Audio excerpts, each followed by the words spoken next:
그러니까 입주 직후에는 보이지 않지만 한 달 정도 지내보는 과정에서 알 수 있는 하자들이 있습니다. 대표적인 것이 곰팡이, 누수, 결로현상 이런 부분들은 즉시 알 수는 없죠. 안녕하세요. 혼이로TV의 김기훈 변호사입니다. 자, 이번 시간에는 전월세 계약을 하고 입주를 하니 집에 하자가 있었다면 어떻게 대응해야 하는지, 그러니까 이전에 우리가 확인을 했을 때는 아무런 문제가 없었는데 입주를 하고 나니까 바로 하자를 발견했다면 임대인에게 우리가 수리를 요구할 수 있는지, 그리고 특약사항에 불리한 규정이 있어서 수리 요구를 할 수 없는 것이 아닌지 한번 설명드려 보도록 하겠습니다. 우선 이제 임대인은 민법 제623조에 따라서 하자 보수 의무가 있습니다. 즉 부동산을 사용 수익에 필요한 상태로 유지할 의무가 있습니다. 말이 어렵게 써 있지만 핵심은 임차인이 제대로 임대차를 하면서 해당 집에 거주할 수 있도록 이를 유지할 의무가 있다는 것이죠. 즉 수선할 의무가 있다는 것입니다. 그리고 이러한 의무는 계약 당시는 물론이고 계약 기간 중에도 임대인이 준수해야 할 의무입니다. 왜냐하면 해당 부동산은 내가 소유하고 있는 집이 아니죠. 그래서 소유자인 임대인이 해당 집을 수리할 의무가 있는 것이고, 임차인은 정당하게 민법 제623조에 따라서 하자 보수, 즉 수리를 해달라고 요청할 수 있습니다. 그렇다면 어디까지 어떠한 하자를 우리가 수리해달라고 요구할 수 있냐면 사소한 영역 외에 해당하는 부분이어야 됩니다. 즉 구조적인 하자나 배수 문제 이런 것들은 당연히 하자로서 수리를 해달라고 요구할 수 있지만 전구를 갈아달라거나 문 손잡이를 교체해달라거나 방충망을 교체해달라거나 이런 부분은 큰 비용을 들이지 않고 손쉽게 고칠 만한 부분이기 때문에 법원도 이러한 부분은 임차인이 직접 수리를 해야 한다고 판시하고 있습니다. 그래서 이제 임대인과 임차인 사이에서 다툼이 많은 것입니다. 그러니까 임대인 입장에서는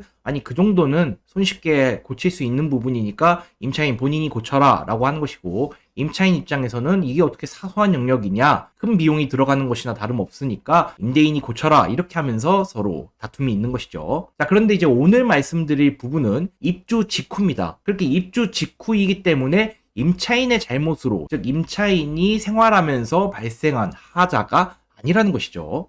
그래서 입주 직후에 발생한 어떠한 하자는 임차인의 책임으로 발생한 것이라고 평가하기 어렵기 때문에 원칙적으로 임대인의 책임, 즉 임대인이 수리를 해야 할 의무가 있다고 보여집니다. 그렇기 때문에 임차인은 입주 직후에 어떠한 하자를 발견했다면 임대인에게 곧바로 수선, 즉 수리를 해달라고 요청을 하셔야 합니다. 왜냐하면 이제 시간이 점점 지날수록 임차인이 생활하면서 발생한 문제인지 아니면 원래 입주할 때부터 문제가 있었던 것인지가 모호해질 수 있습니다. 그렇기 때문에 임차인은 입주 직후에 어떠한 하자를 발견했다면 즉시 사진과 동영상으로 증거를 먼저 남겨두시고 이 증거를 곧바로 임대인에게 발송하셔서 이러한 문제가 있다, 빠르게 수리를 해달라 이렇게 요구를 바로 하셔야 합니다. 시간이 지날수록 임차인에게 불리해지기 때문에 빨리 이를 요구하시기 바랍니다. 그래서 임차인이 이렇게 수선을 요구했음에도 불구하고 임대인이 거부할 경우에는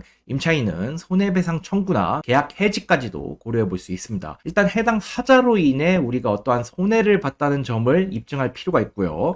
그리고 만약에 그런 하자로 인해서 내가 정상적인 주거가 어려울 정도라면 계약 해지도 가능합니다. 물론 이 하자로 인해서 계약을 해지하는 것은 쉽지 않은 것은 맞습니다. 하지만 이제 곰팡이가 너무나도 심하고 내가 곰팡이를 제거하기 위해서 상식적인 범위 내에서 모든 노력을 다했지만 반복해서 곰팡이가 발생하고 이렇다면 우리가 정상적인 주거를 할 수가 없죠. 그래서 이러한 부분이 입증된다면 계약 해지도 법원이 인정을 하고 있습니다. 다만 이제 그러한 입증 자체가 어렵기 때문에 소송 난이도가 어렵습니다. 왜냐하면 이제 곰팡이 같은 경우에는 그 원인이 중첩적으로 발생하기 때문에 오로지 구조적인 하자, 즉 집 자체의 문제다 이렇게 결론이 나오기가 쉽지가 않거든요. 왜냐하면 증거로 이를 입증해야 되기 때문에. 그래서 이제 법원에서는 감정을 진행하는 경우도 있는데 이 감정 비용도 비쌉니다. 그래서 실제로 계약 해지까지 나아간다면은 상당히 많은 공방이 예상되기 때문에 어렵지만 어쨌든 가능하다는 점을 기억해 두시고, 일단 핵심은 법원은 증거입니다. 그렇기 때문에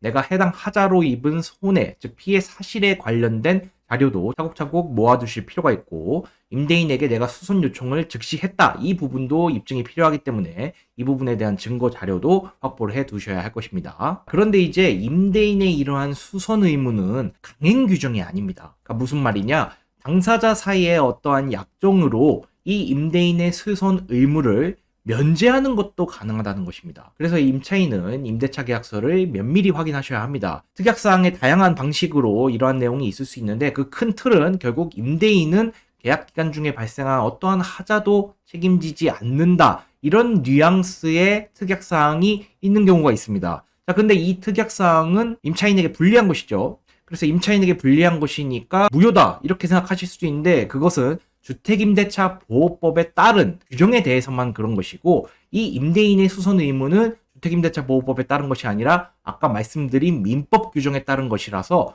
강행 규정, 즉 이것에 반하는 규정은 무효다. 이렇게 해석되지는 않습니다. 그래서 임차인은 임대인의 이러한 수선 의무가 특약사항으로 면제될 수도 있구나라는 점을 기억해 두시고 만약에 임대인이 임대차 계약서에 특약사항으로 이를 넣어달라고 하면 당연히 거부하셔야 합니다. 그리고 법원도 물론 이제 임의 규정이기 때문에 특약사항으로 이를 면제하는 것은 가능합니다만 대규모 수선은 면제되기 어렵다 이렇게 판시하고 있습니다. 그래서 특별한 사정이 없는 한 대규모 수선이 필요한 건물 주요 구성 부분을 교체하거나 수리하는 부분, 기둥이나 천장이나 바닥 이런 부분을 교체하거나 대규모 수선에 해당하죠. 그렇기 때문에 이러한 부분은 면제되기 어렵다고 판단하고 있습니다. 그리고 기본적 설비 부분, 보일러나 하수도 이런 부분은 임차인이 책임져라 라고 하기에는 너무 무리가 있는 부분이죠. 그래서 법원은 설령 특약으로 이렇게 어떠한 하자도 책임지지 않는다 라고 규정하더라도 대규모 수선이 필요한 부분에 대해서까지 면제된다고 보기는 어렵다. 이렇게 판시는 하고 있습니다. 하지만 어쨌든 앞서 말씀드린 이러한 취지의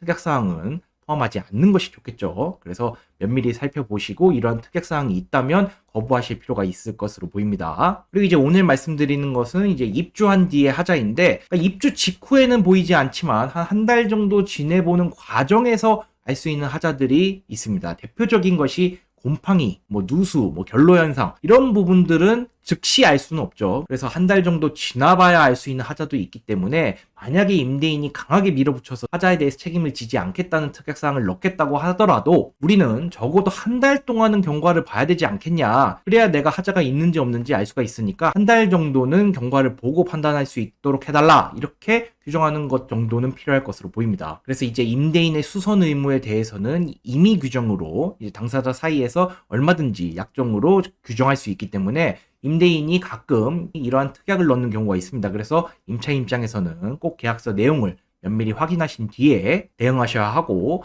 한 달 정도 지나봐야 알 수 있는 하자도 있다는 점을 기억해 두시고 이러한 부분을 고려해서 특약사항을 넣더라도 그러한 부분을 꼭 고려해 달라고 요구를 하시기 바랍니다. 자, 이번 시간에는 임차인이 입주 직후 하자를 발견했을 때 어떻게 대응해야 하는지 설명드렸습니다. 다음 시간에 뵙도록 하겠습니다. 감사합니다.